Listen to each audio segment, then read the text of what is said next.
Bapak Ibu Saudara, selamat sore, salam sehat bagi kita semua dan salam. Sekali lagi salam. Jam-jam begini ini jam mengantuk. Tapi karena kita ada dalam suasana sukacita, maka saya berharap kita tidak mengantuk. Terkhusus Richard dan Sani, serius tapi santai, jangan tegang, berilah senyum pada Tuhan dan bagi semua orang yang hadir. Mempelai para saksi, orang tua yang berbahagia, Bapak Ibu Saudara sekalian diberkati Tuhan. Orang selalu membangun perspektif tentang banyak hal yang berhubungan dengan hidup, dan diantaranya orang katakan bahwa masa muda adalah masa yang paling menyenangkan. Masa di mana orang muda akan berefleksi, berkreativitas, mencari jati diri dan sebagainya. Masa muda adalah masa yang mesti dipersiapkan dengan baik agar masa depan yang akan dijalani menjadi masa depan yang memberi makna yang terbaik bagi kehidupan ini. Dan kalau saja dipertanyakan bagi kita semua, masa depan yang punya makna itu yang bagaimana? Sudah pasti kita akan memberi jawaban berdasarkan perspektif kita masing-masing. Tapi bercermin dari apa yang sementara terjadi dalam suasana yang penuh dengan sukacita ini, saya ingin bilang bahwa Rifet dan Sani sudah mampu untuk mempersiapkan masa muda dengan baik, dan mereka juga pasti akan mampu untuk dapat menjalani masa depan dalam situasi dan kondisi yang baik. Mengapa saya berani mengatakan demikian? Karena saya mendapatkan itu ketika dalam pelayanan pastoral, percakapan-percakapan dibangun dalam hubungan dengan karakter, tujuan hidup, dan segala sesuatu yang diungkapkan baik oleh Rifet dan Sani. Bagi saya mereka menjalani masa muda yang baik, dan mereka juga sudah mempersiapkan hari-hari depan untuk dijalani dengan secara baik. Saudara-saudari, dalam hubungan lain yang perlu untuk mendapatkan perhatian serius yang berhubungan dengan kehidupan kita adalah berhubungan dengan pendamping hidup. Bapak saudari, kalau dipertanyakan bagi kita semua, baik laki-laki, perempuan, suami-suami, istri-istri yang sekarang sudah hidup bersama, apa kriteria kita ketika kita menentukan pendamping hidup? Entah itu dia suami atau juga istri. Maka yang pasti orang akan memberi pandangan berdasarkan kriteria mereka masing-masing. Pengalaman pelayanan pastoral pernikahan ketika saya bertanya, ada yang berpendapat demikian, Pak Pendeta, peta hitam, keriting, jelek. Karena itu mesti cari pendamping yang bisa perbaiki keturunan. Dia mesti putih, dia cantik, dan seterusnya. Tetapi ada juga yang memberi pendapat yang berbeda dengan mengatakan bahwa mencari pendamping hidup itu bukan karena penampilan fisik. Kalau orientasi kita melihat penampilan fisik berhubungan dengan kegantengan dan kecantikannya, itu juga bisa menjadi persoalan ke depan. Kalau saya seperti kita sebagai suami melihat ada perempuan lain yang lebih cantik dari istri, itu bisa jadi soal. Hal yang sama juga itu terjadi pada istri-istri ketika melihat ada laki-laki lain yang lebih ganteng, itu juga soal. Karena itu pendapat yang paling rasional dalam pengalaman pelayanan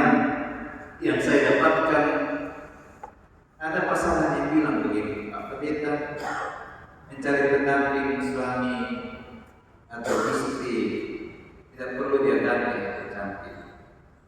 Tidak perlu dia minum mancing atau besek. Rambut lurus atau rambut keriting, hitam atau putih. Yang terpenting adalah dia punya hati baik terhadap saya, baik juga terhadap keluarga. Itu yang terutama dan yang penting. Karena kalau dia cantik, dia ganteng, tapi dia punya hati tidak untuk saya, tidak untuk keluarga, sia-sialah perjalanan hidup kita. Bisa saja ke depan kita akan berhadapan dengan pertengkaran kecil yang memungkinkan untuk munculnya pertengkaran besar. Karena memang kita membangun rumah tangga tidak pernah terlihat. Ada anak dua. Ya bagi saya sah-sah saja ketika kita ditanyakan dan memberi pendapat yang berbeda. Berhubungan dengan pengalaman ketika kita mesti menentukan pilihan. Mempelai para saksi orang tua yang berbahagia, Bapak Ibu Saudara-saudari yang diberkati Tuhan. Surat yang ditulis dalam alur tradisi Paulus ini lebih menekankan akan pentingnya hubungan atas dasar kasih yang dibangun di antara anggota-anggota dalam rumah tangga.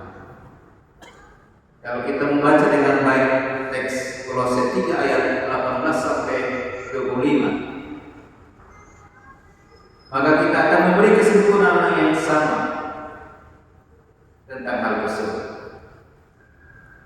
Hal ini menarik karena Paulus menekankan tentang relasi sosial serta moral yang patut untuk diberi perhatian yang serius bagi anggota-anggota dalam rumah tangga. Bagi Paulus, relasi yang dibangun oleh anggota-anggota dalam rumah tangga secara langsung mencerminkan iman mereka kepada Tuhan. Atau dengan kata lain, kasih kepada Tuhan akan nampak pada kasih kepada sesama. Dan itu dimulai dalam komunitas kehidupan yang disebut dengan keluarga. Jadi kalau kasih kepada Tuhan itu sudah dapat diwujudkan, maka kasih terhadap sesama yang di dalamnya ada suami, ada istri, ada keluarga, ada pasangan dapat menikmati kasih.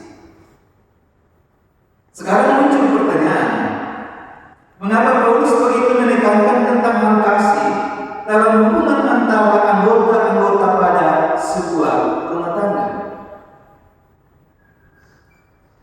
Bagi saya hal ini penting karena rumah tangga adalah miniatur keluarga Allah.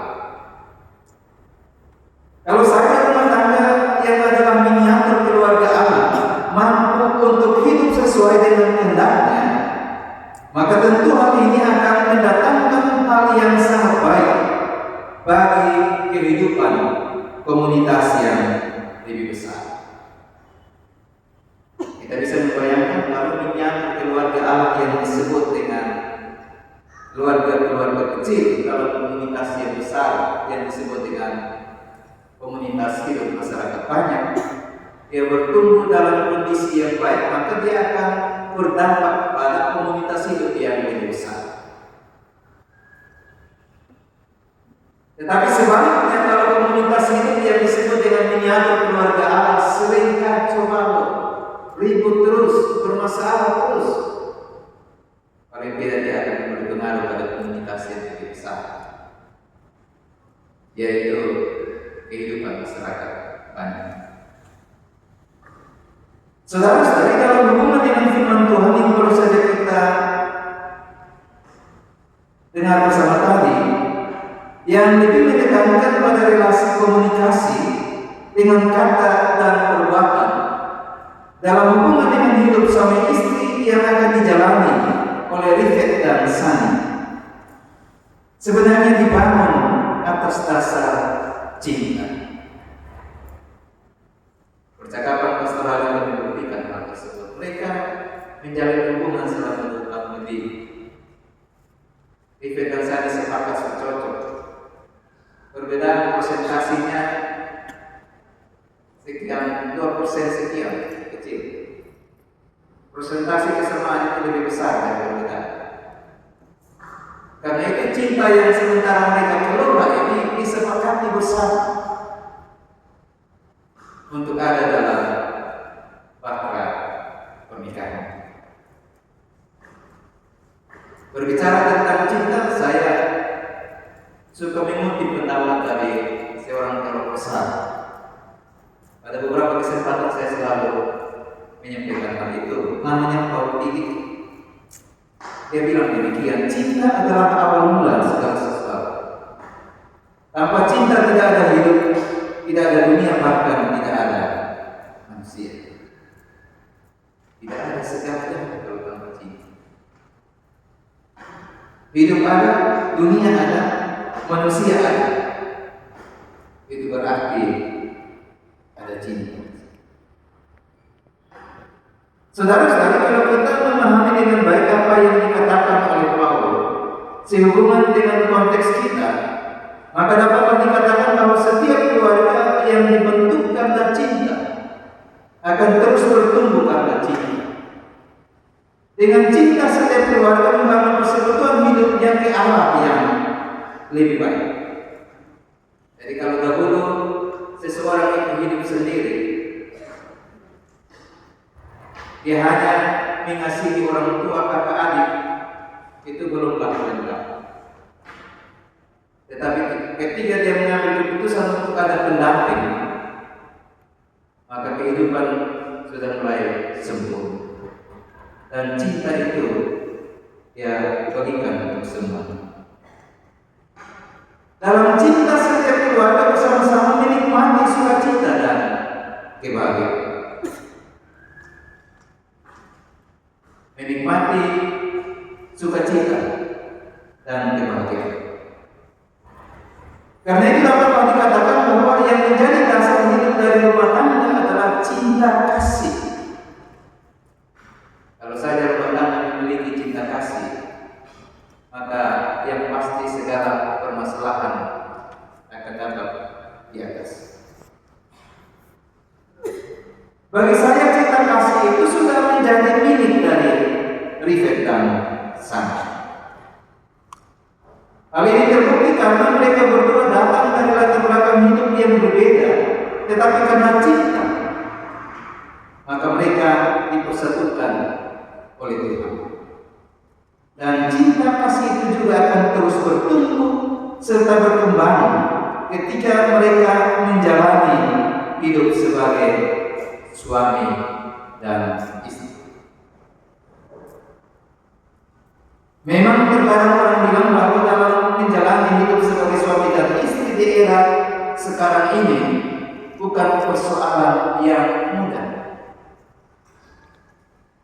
Tapi kita mesti ingat juga bahwa apa yang sudah Tuhan pertemukan, Dia tidak pernah untuk meninggalkan kita.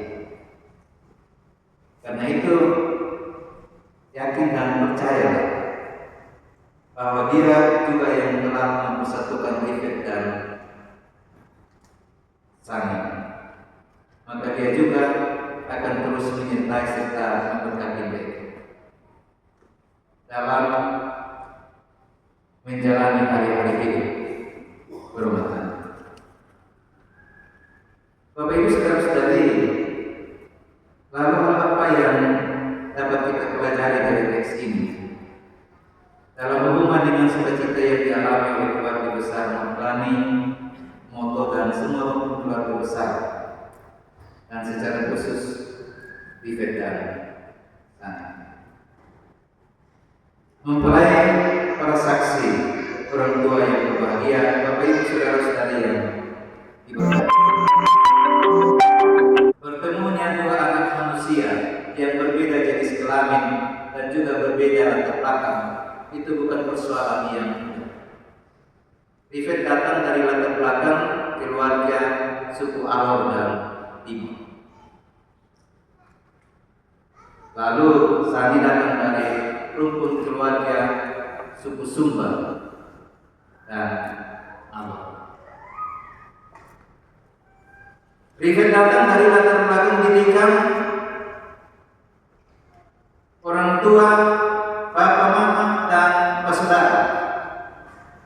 Berbeda dengan Sani yang datang dari latar belakang pendidikan, bapak moto, mama, dan saudara.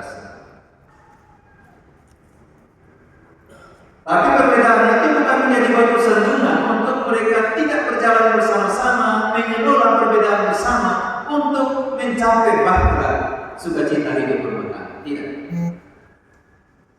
Terbukti dalam konteks kehidupan kita. Semua orang yang dipersekutukan Tuhan itu datang dari latar belakang yang berbeda.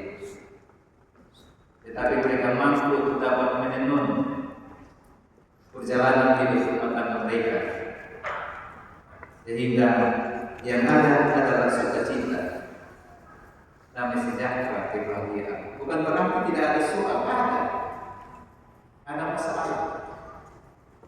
Tetapi masalah itu mampu dikelola dengan baik dan semua pada akhirnya akan menjadi indah. Dalam penyempurnaan saya bilang sama dia belajar pada Bapak Mempelani. Ya figur ayah yang rendah hati.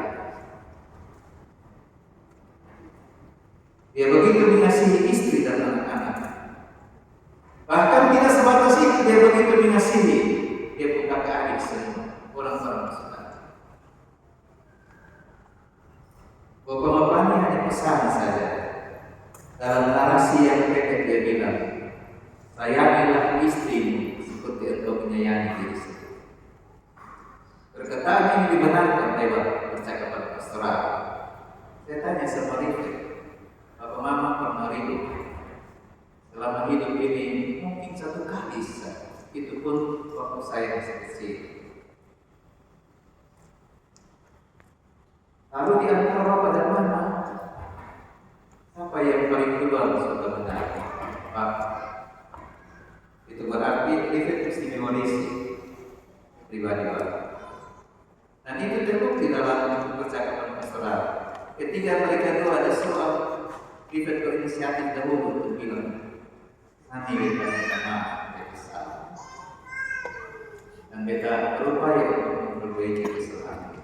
Sesuatu yang sangat luar biasa. Sani belajar dari Bapak Moto dan Mama. Hidup untuk menenun perjalanan hidup sebagai rumah tangga, suami dan istri bukan persoalan mudah di era yang semakin modern ini.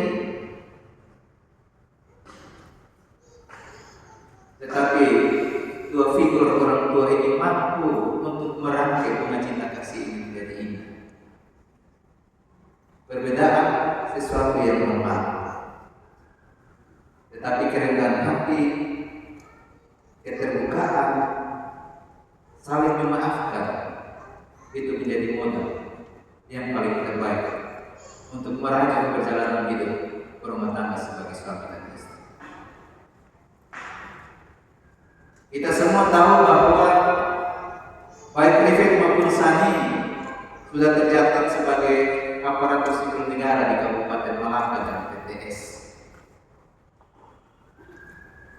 Apakah ASN menjamin kelanggengan hidup suami istri mereka? Apakah ASN menjamin kebahagiaan, kesejahteraan, sukacita bagi perjalanan kehidupan rumah tangga mereka? Bagi saya tidak. Kalau saja kita tidak menempatkan Tuhan Yesus sebagai kepala rumah tangga dari Rifat dan Sani. Kalau saja kalian berdua menempatkan Tuhan Yesus sebagai kepala rumah tangga daripada kalian berdua, itu berarti segala persoalan dan persoalan hidup dalam hubungan dengan apapun, serahkan kepada dia. Pasti dia akan menyelesaikan. Dan kalian berdua akan menghadapi pengalaman mengatakan bagi kita, kalau suami-suami yang suka marah itu pasti istrinya orangnya tenang, sabar. Sebaliknya kalau istri-istri yang suka marah, pasti suami-suami itu Tuhan kasih yang tenang, sabar. Jadi Tuhan itu memang terlalu baik. Bagaimana mungkin kalau dia kasih istri yang cerewet, suka marah